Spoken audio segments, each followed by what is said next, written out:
नमस्कार, Prabhas action news network पर आप सभी का स्वागत है। केंद्रीय गृह मंत्री अमित शाह ने एक उच्च स्तरीय बैठक की अध्यक्षता करते हुए जम्मू कश्मीर की सुरक्षा स्थिति की व्यापक समीक्षा की है। इस दौरान उन्होंने दो टूक शब्दों में कहा है कि आतंकवादी ढांचे और आतंकवाद के वित्त पोषण को निशाना बनाने वाले अभियान मिशन मोड में बिना रुके जारी रहने चाहिए। उनका साफ संदेश था कि अब आधे अधूरे प्रयासों की कोई गुंजाइश नहीं है और जम्मू कश्मीर को जल्द से जल्द आतंकवाद मुक्त बनाने के लक्ष्य के लिए हर संसाधन झोंक दिया जाएगा। केंद्रीय गृह मंत्री ने सुरक्षा एजेंसियों को सतर्क रहने और आपसी तालमेल के साथ काम करते रहने के निर्देश दिए ताकि अनुच्छेद 370 हटाए जाने के बाद जो उपलब्धियां हासिल हुई हैं वह कमजोर ना पड़े।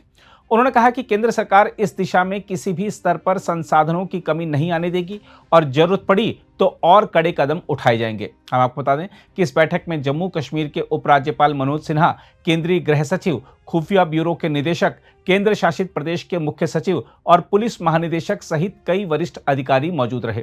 केंद्रीय सशस्त्र पुलिस बलों के प्रमुख और अन्य उच्चाधिकारी भी बैठक का हिस्सा थे। अमित शाह ने सुरक्षा एजेंसियों के प्रयासों की सराहना करते हुए कहा कि प्रधानमंत्री नरेंद्र मोदी के नेतृत्व में केंद्र सरकार जम्मू कश्मीर में स्थायी शांति स्थापित करने और आतंकवाद को जड़ से खत्म करने के लिए पूरी तरह प्रतिबद्ध है।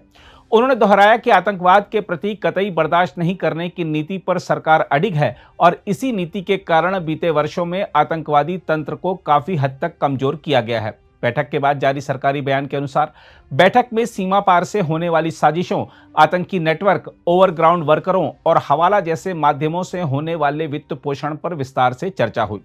केंद्रीय गृह मंत्री ने साफ कहा कि आतंकी ढांचे पर चोट करने के साथ साथ उसके पैसों की नलियां बंद करना सबसे अहम है और इसी मोर्चे पर निर्णायक वार की जरूरत है। देखा जाए तो आतंकवाद कोई अकेली घटना नहीं होता, यह एक पूरा उद्योग होता है जिसमें हथियार, पैसे, प्रचार और डर का संगठित तंत्र काम करता है। अगर इस तंत्र की एक भी कड़ी बची रह जाए तो समस्या फिर सिर उठा लेती है। इसलिए अमित शाह का जोर केवल बंदूक पर नहीं बल्कि पैसे और नेटवर्क पर भी है और यही इस नीति की सबसे मजबूत कड़ी है। अनुच्छेद 370 हटने के बाद कश्मीर में हालात बदले हैं, यह सच है, लेकिन यह भी उतना ही सच है कि सीमा पार बैठे आका अब भी मौके की तलाश में हैं। वे चाहते हैं कि किसी तरह घाटी में फिर से आग भड़के और पुरानी अस्थिरता लौट आए। ऐसे में ढील देना सीधे तौर पर उन ताकतों को न्योता देने जैसा होगा। मिशन मोड का अर्थ यही है कि सुरक्षा एजेंसियां इंतजार में न रहें बल्कि पहल करें, सटीक खुफिया जानकारी पर तुरंत कार्रवाई हो और आतंक के हर मददगार को बेनकाब किया जाए। इस पूरे अभियान में एक और अहम पहलू है आम नागरिक का भरोसा।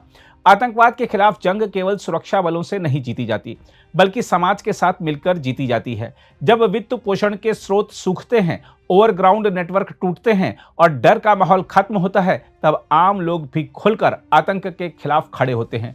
सरकार को यह समझना होगा कि कड़े कदमों के साथ साथ पारदर्शिता और संवेदनशीलता भी जरूरी है ताकि निर्दोष लोगों का विश्वास बना रहे।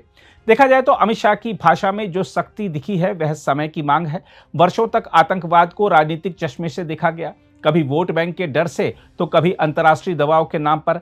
नतीजा यह हुआ कि समस्या जटिल होती चली गई। आज जरूरत है स्पष्ट नीति की जिसमें संदेश एकदम साफ हो कि हिंसा का रास्ता चुनने वालों के लिए यहाँ कोई जगह नहीं है। बहरहाल कश्मीर में स्थायी शांति तभी आएगी जब आतंक का आखिरी ढांचा भी ढह जाएगा और उसके पीछे खड़ा वित्तीय जाल पूरी तरह नष्ट होगा। अगर आप भी लेना चाहते हैं देश दुनिया की तमाम जानकारी तो आज ही सब्सक्राइब करें हमारे चैनल को। साथ ही नीचे दिए बेल आइकन को जरूर दबाएं ताकि हर अपडेट आप तक पहुंच सके।